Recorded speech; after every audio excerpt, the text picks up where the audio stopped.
Naghain ng not guilty plea si Annalisa Marsan para sa kasong serious physical injuries at frustrated homicide na isinampa ng dati niyang kasambahay na si Bonita Baran.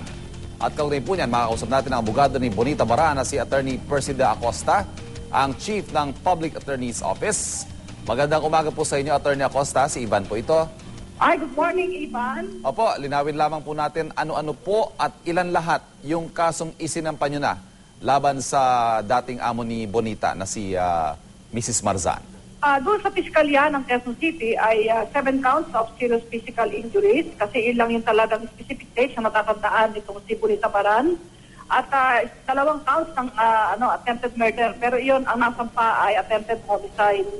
Yun. And then, 1 count ng serious illegal detention dahil continuing crime yun eh. Opo. Oo. Yung panibagong lumutang po na testigo na naging kasambahay din po ni Mrs. Marzan, may isinampa na po kayong kaso kaugnay naman nito?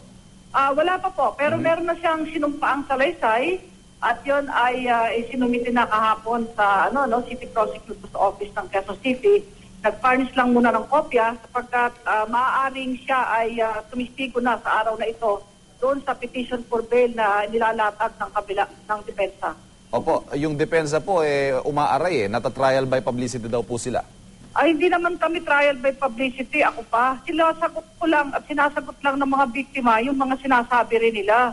At saka hindi naman mapipigil na pag lumitaw ang mga testigo ay maka-cover ninyong mga media. Aha. Bakit? Natatakot pa sila na naglitawan na iba pa mga testigo ay maka-cover ng media?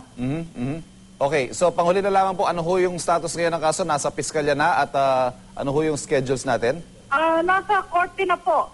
Yung pong attempted homicide, saka serious physical injuries ay nasa branch 14 ng Metropolitan Trial Court of Quezon City. At kahapon nga nag-arraignment doon, nakaset po sa October 4 ng umaga. At ngayon pong araw na ito ay may hearing po yung petition for bail nila at sa RTC po branch 17 ng Quezon City. Attorney Acosta, maraming salamat po sa inyo. Si Attorney Attorney Persida Acosta, ang Chief ng Public Attorney's Office. Samantala, inimbitahan din po namin na makapanayamang kampo ng mag-asawang Marzan. Nagpadala na lamang po sila ng pahayag. Ang nagpadala po ay si Attorney Jess Fernandez na abogado nila. Ayaw na daw po nilang pag-usapan ang mga bagay na nasa korte na.